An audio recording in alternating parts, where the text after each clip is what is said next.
어린 여종 둘이 싸움이 벌어진 거예요. 잠시 후에 그 싸움의 당사자인 어린 여종 하나가 쪼르르 달려와서 주인 어르신, 저 계집녀는 이기적이고 싸나워가지고 내가 도대체 이겨 먹을 수가 없습니다. 못 살겠습니다. 구구절절히 하소연을 하는데 그걸 다 듣고 나서 그 주인께서 이 말이 옳다 하고 다독거려서 돌려보냅니다. 잠시 후에 다른 어린 여종이 달려와서 주인 어르신, 저 계집녀는 교활하고 민첩하여서 내가 도대체 이겨먹을 수가 없습니다. 아주 미치겠어요 하고 구구절절히 하소연을 하는데 그걸 다 들은 후에 다독거려 보내며 네 말이 옳다 합니다. 남편의 모습을 지켜보던 부인이, 아니 여보, 시비를 가려 질서를 세우고 하셔야 될 분이 이도 옳다 저도 옳다 하면 어찌하시겠다는 겁니까? 라고 말하니 당신이 옳소 그랬답니다. 그 태조부터 세종까지 4대에 걸쳐 벼슬을 하셨고, 특별히 세종 때에는 18년 동안 영의정을 하셨던 황희정승의 이야기이죠. 그 어린 계집 아이가 정승에게 달려와서 자기 속내기를 다 토해낼 수 있을 정도로 평소에 그런 집안 분위기를 만든 황희정승은 남녀노소, 지위고하, 빈부격차 그런 것 관계없이 한 사람을 사람으로 존귀하게 대하시던 아주 관대한 분이셨다고 해요. 이 부드러운 마음을 가진 사람은요, 주변을 살피면서 허물을 덮어주고요, 필요를 채워주고 공동체를 덕스럽게 세워나가는 어른들이라고 합니다. 근데 이 분주한 사회 속에서 관대한 마음으로, 부드러운 마음으로 사는 게 사실은 참 어렵다고 해요. 그 독일이 역사적으로 많은 상처를 남에게 주기도 하고 자기도 많이 받았잖아요. 그래서 온 국민이 존경하고 정부와도 같이 일하는 그 심리학자 중에 아주 훌륭한 미하엘 빈터호프라는 분이 계시는데요. 이분이 미성숙한 사람들의 사회라는 책에서 이런 얘기를 합니다. 기절하지 못하는 현대인, 기절하지 못하는 현대인에 관해서 이야기하거든요. 여러분 한번 생각해 보세요. 요즘 TV 드라마 가끔 보셔요? 드라마에서 사라지는 캐릭터들이 있습니다. 저 어릴 때는 충격을 받으면 이마를 짚거나 뒷목을 잡거나 아이고 하면서 기절하는 사람들이 나왔거든요. 요즘에는 혹시 보신 분 계셔요? 요즘에는 기절하는 캐릭터들이 안 나오죠. 한번 생각해 보세요.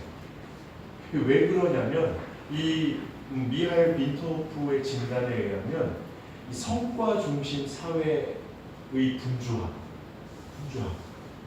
그리고 스마트 기기에서 나오는 영상의 자극에 노출된 현대인들이 극도의 스트레스를 견디는 쪽으로 변하고 있다는 거예요. 그래서 웬만한 자극에는 쓰러지지 않는 거예요. 그러면서 뭐라고 하냐면 각성 상태라고 해요. 그리고 뭐에 비유하냐면요, 앰뷸런스가 이렇게 갈 때 삐뽀삐뽀 하잖아요. 이 머릿속에 뇌 속이 그 각성 상태예요. 삐뽀삐뽀. 나 급하니까 비켜. 안 비키면 다 죽어. 너도 죽고 나도 죽는 거야. 비켜. 나 지금 가야 되니까 비켜. 삐뽀삐뽀. 이 상태로 있다는 거예요. 뇌가 그렇게 각성돼 있다는 거예요. 각성 상태가 계속되잖아요. 그러면 사람이 유치해집니다. 이 요즘은 책상이 학교가 하나씩 있죠. 아이들 1인당 하나씩 있잖아요. 근데 우리 어릴 때는 둘이 있었어요. 기억나시죠? 거기 가운데 등을 긋고요. 선을 긋고 이 짝꿍이 팔이나 신체의 일부나 학용품이 넘어오면 때리거나 뺏는 거예요. 그 상태라는 거예요. 주시하는 상태. 그래서 현대인들은 민감하게 네가 나를 존중하는 거니, 네가 나를 무시하는 거니 여기 민감해 있다는 거예요. 그래서 너무 예민하게 가족과 친구들을 대하기 시작하는 거예요. 늘 그렇진 않지만 당신 나 무시해, 당신 나 존중해, 이게 그리고 이웃과 이방인들에게 덤덤할 뿐만 아니라 좀 냉정해진 거예요. 옛날에는 그 전철 타고 가다 보면 뭐 이렇게 많이 샀어요? 이거 어디 가면 싸요? 뭐 이거 총각이 좀 뭐 하면서 이렇게 서로 얘기를 했는데 이제는 아무도 얘기를 안 하는 거예요. 다 스마트폰만 보고 이렇게 어깨 같은 데 건드리면은 이렇게 좁아서 이렇게 잡다가 건드리면 눈을 보고 화내면 사과라도 하죠. 쳐다보지도 않아요.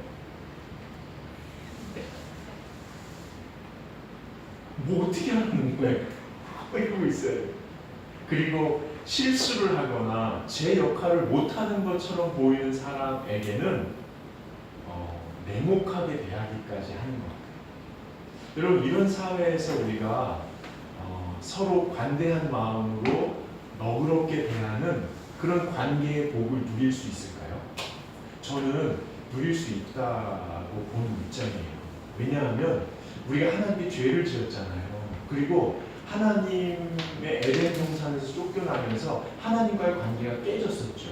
그래서 죄의 삭은 사망이요 죽을 수밖에 없는 심판 아래 놓였는데 예수 그리스도께서 우리의 죄와 죽음의 짐을 대신 지시고 십자가에 죽으심으로 그리고 죽음을 이기고 부활하심으로 하나님과의 관계를 회복시키셔서 그 죽음의 심판에서 완전히 벗어나게 하셨어요.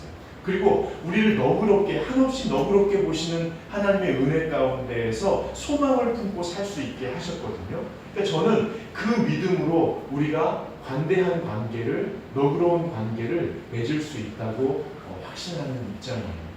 여러분 성경에도 그런 관계를 맺은 사람들의 이야기가 많이 나오거든요. 아까 우리 전도사님 설교하셨지만 압살롬의 반역으로 말미암아 다윗이 도망치잖아요. 도망치는데 여러분 보시기에 여기 지중해 가면 여기 예루살렘이 있고 이쪽에 사해하고 뭐 이렇게 갈릴리 호수하고 이렇게 요단강 있고 사해가 있잖아요. 요로 넘어가면 여기 마하나임이 있는 거예요. 근데 다윗이 도망쳤어요. 요단강을 건너서 마하나임 도망쳤다가 압살롬의 반역이 실패되면서 다시 왕이 예루살렘 성으로 귀환하는 과정에서 세 사람을 만나요. 오늘 본문이 들어있는 19장에 읽지는 않았지만 16절에 보면 시므이라는 사람을 만나거든요. 시므이. 그럼 시므이가 누군지 아세요? 진짜 골 때리는 사람이에요.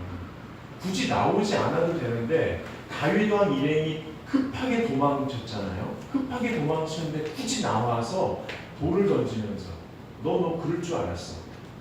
네가 이런 식으로 참혹하게 당할 줄 알았어. 근데 평소에 하는 걸 보니까 너 이렇게 당해도 싸. 그러면서 돌을 던지면서 저주했던 사람이거든요. 근데 다윗 왕 일행이 돌아오니까 나와가지고 내가 미쳤었다고. 그때 제정신이 아니었다고. 목숨만 살려달라고. 약속하라고. 그러니까 스루야의 아들 중에 한 명이 저 죽여버릴까요? 그랬어요. 다윗이 그러지 마라. 오늘 굳이 죽일 필요가 뭐가 있냐. 나 사는 동안 죽이지 말라. 내가 너 죽이지 않겠다고. 여러분 이 관대함이 이렇게 나타나요. 정말 이상한 사람들 세상에 많잖아요. 그런데 약속하는 거예요. 내가 너 죽이지 않겠다고. 그냥 덮어두겠다고 하고 지나가요. 두 번째 나타나는 사람이 무비보셋이에요. 그 24절부터 나오는데요. 무비보셋이 누군지 알죠? 요나단에 남겨진 아들입니다. 이 두 다리를 저는 무비보셋을 다윗 왕이 거두어서 사울이 남긴 모든 재산을 주고 시바라는 종을 세워서 종의 일가인 20명을 무비보셋을 섬기도록 이렇게 하잖아요. 근데 무비보셋이 날마다 다윗 왕의 상에서 밥을 먹으면서 고백하는 말이 있죠. 여러분 기억하세요? 죽은 개 같은 나를 어찌 이렇게 돌아보시나요? 다윗에게 그렇게 고백하는 거예요. 저는 이 고백이 성경에서 제일 좋아요. 죽은 개 같은 날. 그 다음 좋아하는 게 야곱의 고백이에요. 벌레만도 못한 나를. 그 다음에 솔로몬의 고백이에요. 어린아이같이 아무것도 모르는 나를 어찌 왕으로 세우십니까? 저는 이 고백이 제 마음속에 늘 살아있기를 하나님 앞에 기도하거든요. 하여튼 무비보셋이 죽은 개 같은 나를, 두 다리를 절어서 죽여도 상관없고 비참한 나를 어찌 이렇게 왕자처럼 대하십니까?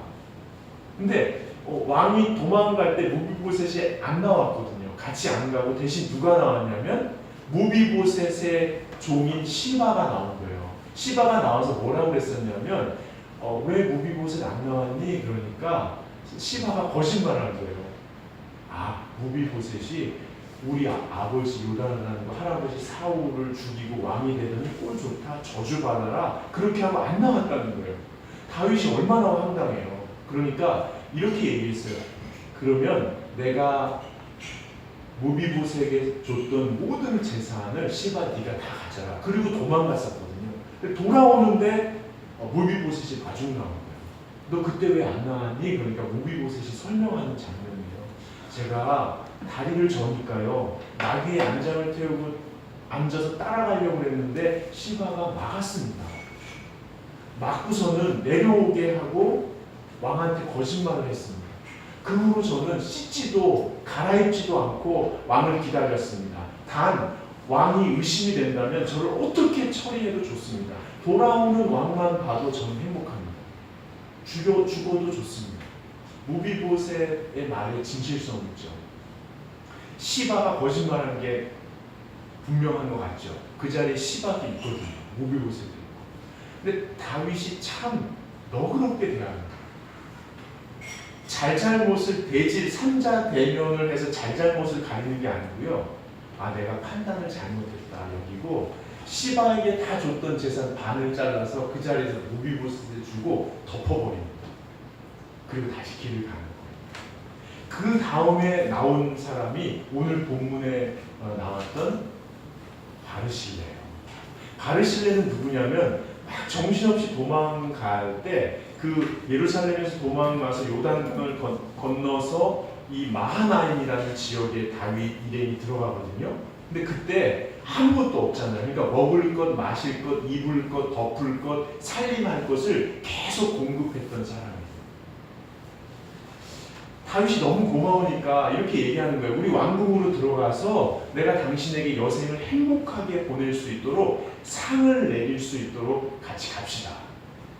바르실레는 뭐라고 하냐면 지금 왕궁으로 가면 왕정을 재정립하고 할 일이 너무너무 많은데 나이 많은 나를 신경 쓰느라고 흐트러지면 안 되시니까 그냥 가십시오. 저는 그저 축복하려고 배웅하러 온 것입니다.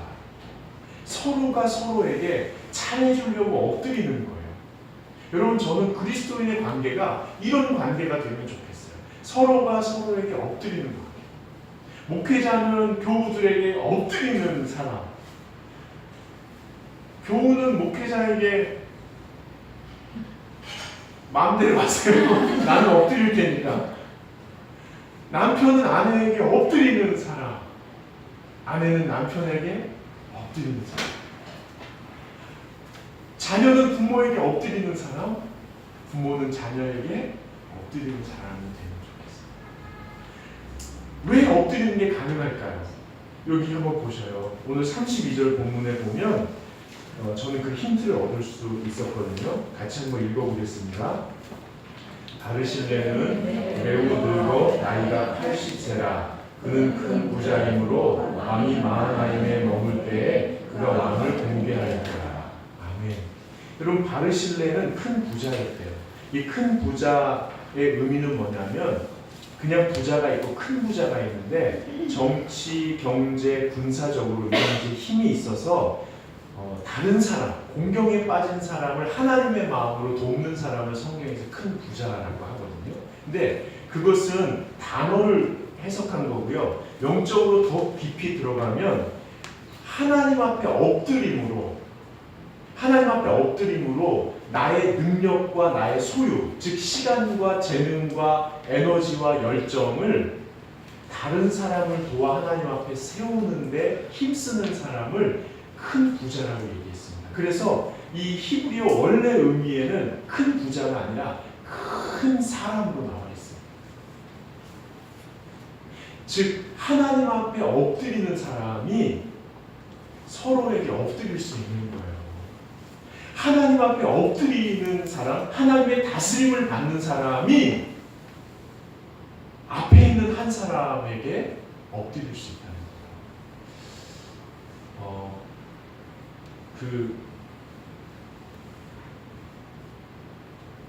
지민이 아빠 헤어스타일이 바뀌었네요. 한번 좀 잠깐 나와 주시겠어요? 뭐 신경의 변화가 있어요. 뭐가 바뀌었는지 잘 모르겠는데 되게 청순지요. 네, 그렇죠. 아기가 태어나면 젊은 아빠를 보여주고 싶으시나요? 그냥 나이 더 먹기 전에 가만 안 봐. 아니 파마예요? 하려고요. 아니 근데 해볼래요? 잘 해봐요. 저는 이거 다 포기했습니다. 전 주님밖에 없어요. 자, 여러분 한번 좀 도와주세요. 하나님 앞에 엎드린다는 게 뭐냐면 여기 좀 만져도 돼요? 네. 나의 생각의 영역이 있어요. 내 마음의 영역이 있어. 이걸 합쳐서 영혼 또는 내면 세계라고 해요. 이 세계에 많은 계획들이 있어요. 이 계획들이 진행되는 과정에서 사람이 돕지 않거나 상황이 돕지 않는 변수가 생길 때 나는 고민하고 염려하게 돼요. 그런데 이것보다 더 중요한, 이것 가지고 기도를 하게 되는데 이것보다 더 중요한 것은 내 생각과 마음의 영역 속에 있는 계획이 하나님으로부터 온 것이냐를 확인하는 기도가 더 중요해요. 그러니까 하나님 앞에 엎드린다는 것은 엎드림으로 내 생각과 마음의 영역에 하나님이 임재하시도록 자리를 내드리는 거예요. 그래서 염려와 두려움과 근심과 걱정이 있지만 그거에 매몰되는 게 아니라 그것을 하나님 앞에 내려놓고 하나님이 다스림으로 하나님의 계획이 나의 인생 가운데 성취되는 것을 보고 싶다고 잠잠히 엎드리는 거죠. 여러분 자동차가 좋은 것일수록 뭐 다른 것도 있지만 가장 중요한 부품이 브레이크잖아요. 스탑할 수 있는 거예요.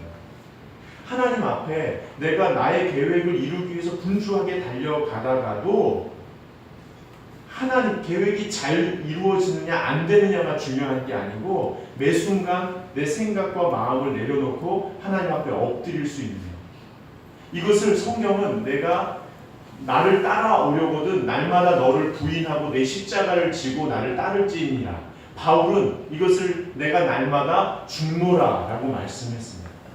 기독교인이 죽으면 천국에 간다는 것은 물리적으로 생명이 끝나면 물리적으로 끊어지지 않는 영생의 세계로 들어간다는 의미도 있지만 그보다는 내가 죽으면 천국에 간다. 즉 하나님이 다스리시는 하나님의 나라를 내가 맛볼 수 있다.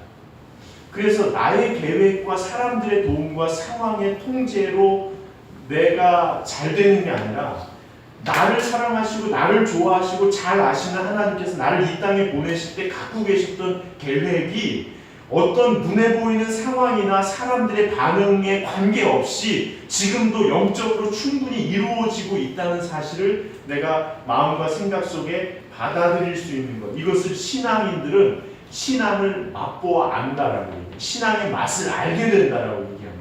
이 맛을 맛보지 않은 채, 즉 영적으로 배부르지 않은 채 살아갈 때 탕자처럼 주염 열매를 먹으면서 공허하게 살 수밖에 없다는 것이죠.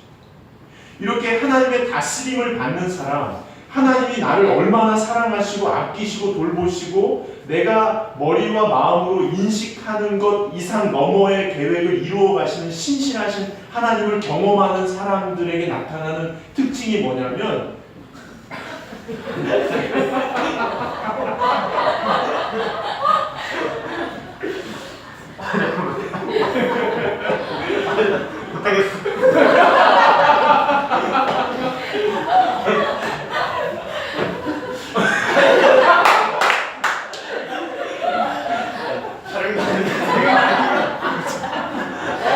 다 끝났어. 지금 들어가는 게 더 웃겨.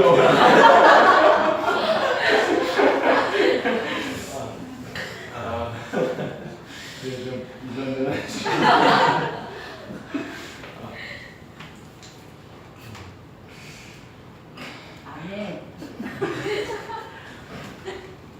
이렇게 신앙의 맛을 보는 사람들에게 나타나는 게 뭐냐면 나를 이렇게 돌보시는 하나님이 당신 안에도 있다는 걸 보기 시작하는 거예요. 그리고 내가 인식하는 상황의 어려움과 오히려 나를 박해하거나 방해하는 내 계획을 완전히 어그러뜨리는 얄미운 변수들 너머에 다스리시고 역사하시고 당신의 뜻을 온전히 이루어 가시는 살아계신 하나님이 계시다는 사실을 보기 시작하는 거예요. 그게 이제 신앙의 맛이 깊어진다고 얘기하는 겁니다. 그걸 본 사람이 상대 안에 계신 하나님을 보거나 나는 얼마나 힘들겠어. 매주 거기다가 나는 내 영상을 못 봐요.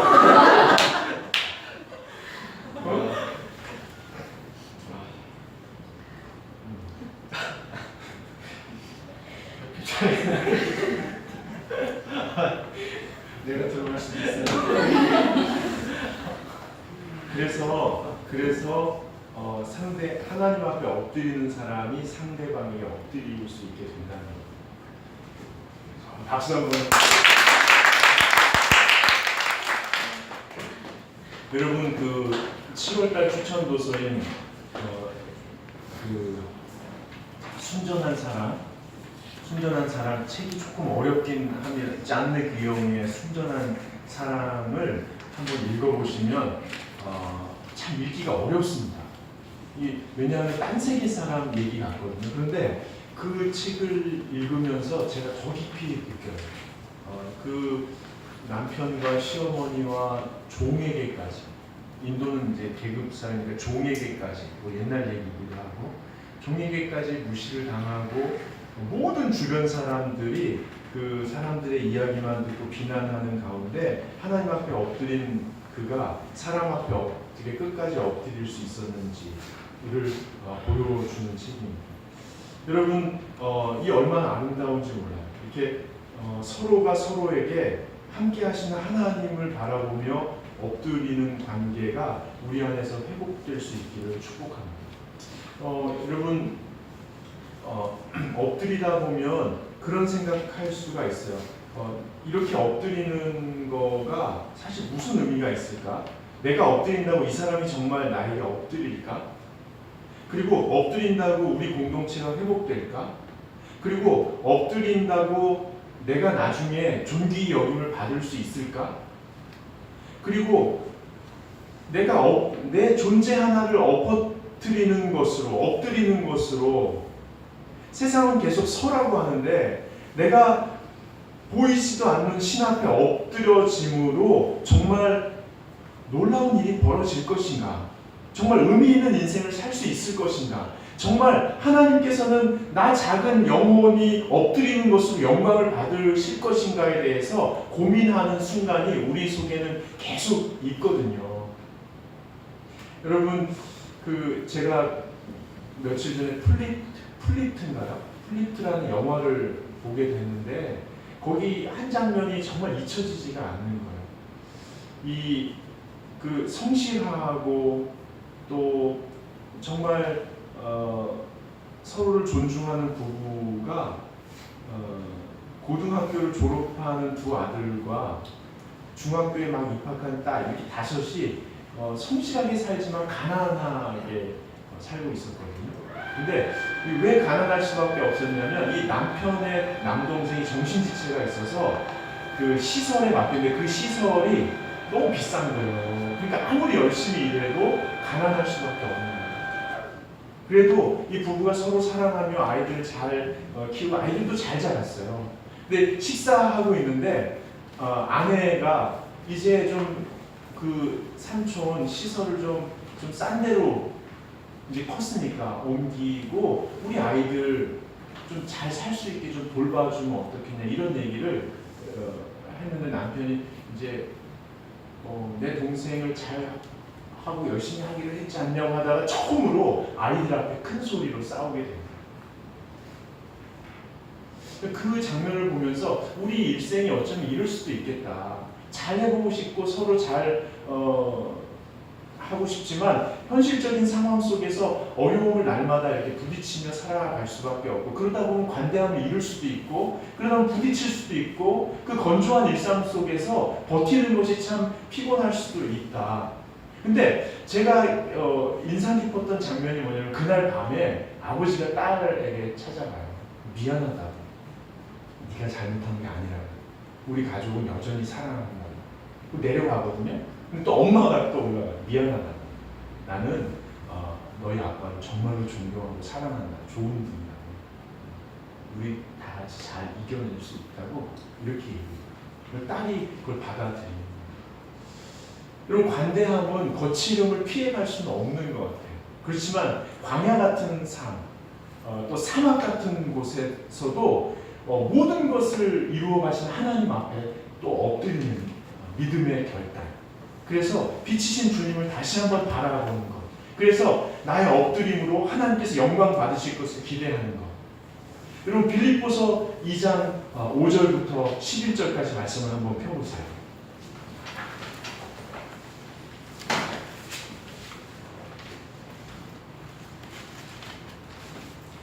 빌립보서 2장입니다. 3절에 보시면 아무 일에든지 다툼이나 허용으로 하지 말고 오직 겸손한 마음으로 각각 자기보다 남을 낮게 여기고 이 어떻게 이렇게 할 수 있느냐 5절에 보시면 너희 안에 이 마음을 품으라 곧 그리스도 예수의 마음이니 6절에 그는 근본 하나님의 본체시나 하나님과 동등됨을 취할 것으로 여기지 아니하시고 오히려 자기를 비워 종의 형체를 가지사 사람들과 같이 되셨고 사람의 모양으로 나타나서 자기를 낮추시고 죽기까지 복종하셨으니 곧 십자가에 죽으십니다. 하나님과 동등됨을 여길 것으로 여기지 아니하시고 자기를 낮추셔서 엎드리신 거예요. 십자가에 죽기까지 엎드리신 거예요. 9절에 이러므로 하나님이 그를 지극히 높여 모든 이름 위에 뛰어난 이름을 주사 우리가 하나님 앞에 엎드리면 하나님이 우리를 내팽개치는 것이 아니라 우리를 지극히 높이 죽을 때까지 낮아지면 지극히 높이신다고 약속하고 계세요. 하늘에 있는 자들과 땅에 있는 자들과 땅 아래 있는 자들로 모든 무릎을 예수의 이름을 꿇게 하시고 모든 입으로 예수 그리스도를 주라 시인하여 하나님 아버지께 영광을 돌리게 하시는 거예요. 죽음으로 하나님께 영광을 돌릴 수 있다는 거예요. 우리가 그 광야와 같고 사막과 같고 메마른 영혼으로 거친 삶 속에 있을 때 그때 다시 한번 하나님 앞에 엎드림으로 서로에게 엎드릴 때 하나님께서는 놀라운 일을 이루어 가시겠다고 예수 그리스도의 삶을 통해서 우리에게 보여주고 계세요. 여러분 말씀을 마무리하면서요. 저는 우리 교우들이 함께 엎드리면 좋겠어요. 엎드리면 주님 앞에 엎드리고 서로에게 엎드리고 권위자에게 엎드리고 다음 세대에게 엎드리고 그 주보에 여러분 한번 좀 여러분의 고백을 써보시면 어떠실까 싶어요. 하나님 앞에 엎드리겠습니다. 엎드릴 수 없는 상황들이 있잖아요. 엎드릴 수 없는 사람들이 있습니다. 엎드릴 수 없는 상황들이 있고 끊임없이 높아지려는 우리의 마음이 있죠. 근데 거기다가 이런 상황 속에서도 이런 사람에게도 하나님 앞에 엎드릴 수 있게 해주십시오. 한번 이렇게 써보면 좋겠습니다. 여러분의 기도 제목으로 말씀을 들으신 후에 한번 기도 제목 삼아서 써보시면 좋겠습니다.